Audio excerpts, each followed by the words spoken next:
Man sagt, liebe heftig und lebe schnell. Man sagt, denk nicht ans Bereuen und an den nächsten Tag. Man sagt, lebe im Hier und Jetzt, doch hört den Uhrenschlag. Im Hinterkopf der stete Gedanke an alles das, was Mensch um Mensch dein Leben umgebend von sich gab. Du hörtest vom perfekten Leben und vom perfekten Plan. Du fingst an dir zu zweifeln und an, dich mit anderen zu vergleichen. Fingst an zu warten auf das richtige Zeichen, für dich getriebene, ungeliebte Kreatur, von einem allmächtigen Gott oder der personifizierten Natur. Oder von alledenen, die nie aufhörten zu reden und Ratschläge zu geben. Doch du wolltest nur eines, hören bei all den unergründlichen Wegen, dass deiner der Richtige sei. Denn du bist aufgewachsen, wie ein jeder, in einer kleinen Box ohne Horizont und Raum, mit alten Werten und kaum der Fähigkeit, für dich zu sprechen und für dich zu denken, für dich zu fühlen und für dich zu lenken. Doch wie solltest du ohne die leiseste Ahnung von der Realität in einer Welt der unterdrückten Kreativspontanität, ohne die leiseste Ahnung vom Sinn von alledem. So musst du erfragen, was sie ist und an ihr verzweifeln. So musst du andere fragen, was du bist, statt dich zu begreifen. So frag viel lieber, was das soll. Frag viel lieber, was das alles soll und bleib stehen. Statt zu leben und zu lieben, verfallen wir einem blinden Streben nach alledem, was unser nicht ist, im Rausch der unbegrenzten Möglichkeit, auf der Suche nach unserem Glück. Wir denken, ich könnte um die Welt reisen und ferne Länder sehen, sie auf Karten markieren und Abbilder ihrer Bauten und Bäume in Bildern immer und immer wieder duplizieren. Ich könnte die größten Geschichten darüber erzählen. Die Fotos zeigen, von Freund zu Freund hausieren gehen, getränkt in stiller Bewunderung, die Idee vom Könnte mit mir tragend, bis ich müde würde, auf der Suche nach meinem Glück, getrieben von der Angst des Stillstands, im Gefühl des verpassten Augenblicks, der Gelegenheit, die nicht wiederkommt, versunken, und ich merkte, dass ich mein Glück nicht finden würde, wenn ich es an jedem Ort suche, werde ich es an jedem nur verlieren, denn wenn ich es an einem nicht finden kann, werde ich es an keinem tun. Ich könnte laufen und nie wieder stehen bleiben und doch keinen Meter weiterkommen. Während das Bild im Spiegel älter würde und verschwommen zu mir schaut, mit traurigen Augen und traurigem Blick. Oder im Bett für immer liegen bleiben und mich in das Paradies entfliehen, das unter der Decke in meinem Traum erschien und keinen Meter weiterkommen. Ich könnte Fallschirm springen, getragen von der Schwerelosigkeit statt von der leisen Trauer und von der lauten Leere. Und ohne Fallschirm auf der Erde landen, um etwas zu spüren, bis ich merkte, dass ich es nur einmal könnte und es für immer wäre. Ich könnte mich in einem erbrechenden Konsum ertränken, um mich abzulenken von der Realität und ihren Boten. Mich im großen Haus verlaufen, in dem alles ist, was man haben kann, nur eines nicht, mein Glück. Ich könnte meinen Job kündigen oder mich in Arbeit verlieren. Ich könnte auf jeder Party auftauchen oder fernab der Gesellschaft existieren. Ich könnte meine Frau verlassen, statt mich mit mir zu befassen und hoffen, eine Makellose zu finden, die meine Makel verbergt, bis sie ersoffen, in Mitleid Vergebung erhoffend, auf Knien mit dem kurzen Moment der Einsicht mit klarem Blicke sehe, wie wunderbar sie ist, bis zum nächsten Vergessen. Ich könnte warten auf Sonnenschein und in Gedanken am Ende der Woche sein, dabei das Glück verpassen und den perfekten Moment vergesse unter all den Perfekten. Denn ich könnte auch hier nackt umherlaufen und jetzt mich nicht daran stören. Ich könnte Klavier spielen lernen, Kunstwerke erschaffen und mit Formeln hantieren oder Berge erklimmen und Meere durchschwimmen. Ich könnte alles tun, doch wo führt es mich hin? Statt zu lieben und zu leben, verfallen wir einem blinden Streben nach alledem, was unser nicht ist, im Rausch der unbegrenzten Möglichkeit. Verpassen wir das Glück und warten auf den richtigen Augenblick, vergessen unter all den Richtigen.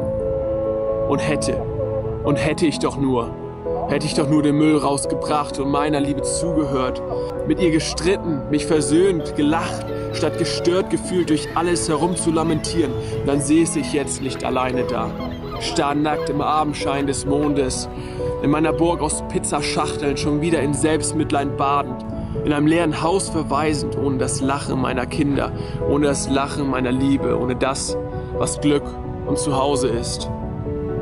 Und hätte ich mehr gelesen und mehr gelernt, statt blind geglaubt und abgeschaut, dann wäre ich jetzt Millionär oder Kosmonaut, statt unglücklich in meiner Haut und säße nicht alleine da, mit meiner verschlissenen Seemannsbraut, denn ich wäre reich, und könnte mir alles leisten.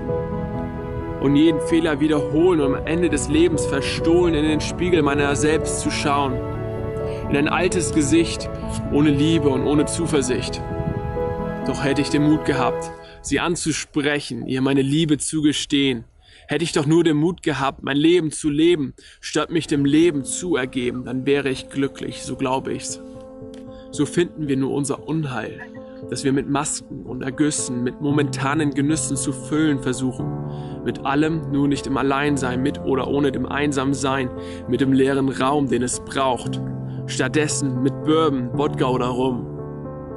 Mit Graskristallen oder Koks, mit Keuschheit, Pornos oder Promiskuität, mit Religion und Atheismus, mit Status und Statuten, mit Materialismus und Geld, mit Fressen in einer fettleibigen Gesellschaft und Diäten in einer hungernden Welt, mit Fernsehen und einem politischen Theater, mit Kriegen und Sport und Spielen, mit Streit über nichts und Wut auf alles, mit Blindheit und Ignoranz. Mit Gedankenspielen von Dingen, die anders sein könnten, von Dingen, die hätten anders sein können, umgeben wir uns und versuchen unser Glück zu füllen und hüllen uns ein mit der Zukunft und Vergangenheit. Doch ohne wahrhaftig zu sein und wahrhaftig zu sehen, an uns zu arbeiten und uns nach etwas Höherem zu sehen, bis es zu spät ist, mutig und tapfer zu sein, großzügig und voller Demut, bis es hierzu zu spät ist. Zu spät liebevoll und dankbar zu sein, weil niemand mehr da ist. Zu spät jemand anders oder unser wahres Ich zu sein, weil unsere Zeit nun um ist. Zu spät und wir verlassen diesen Ort, ohne gelebt, ohne geliebt, ohne unser Glück gefunden zu haben.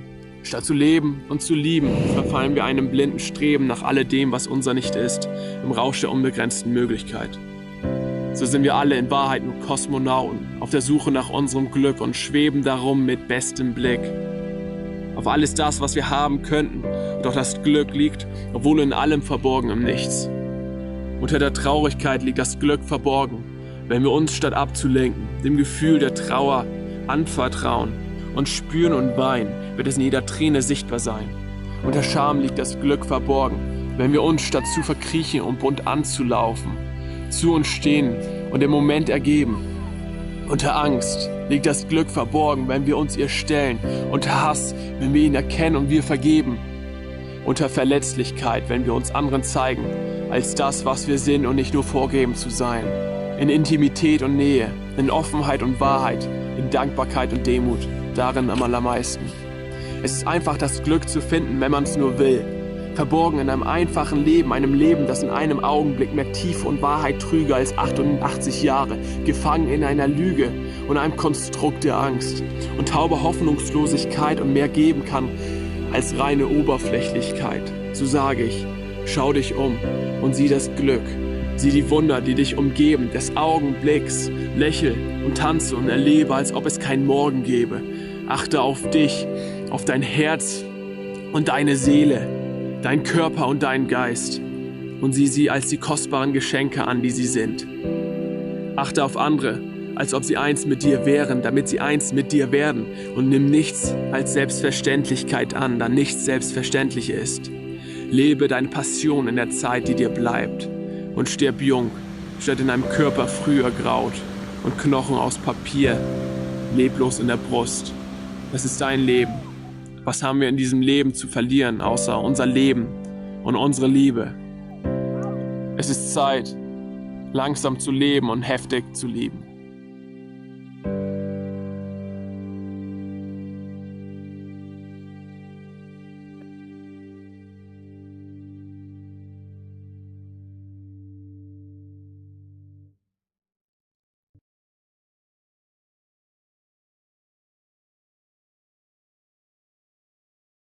Ich bin Levin Aurel und heute hier als Glückskosmonaut. Man sagt,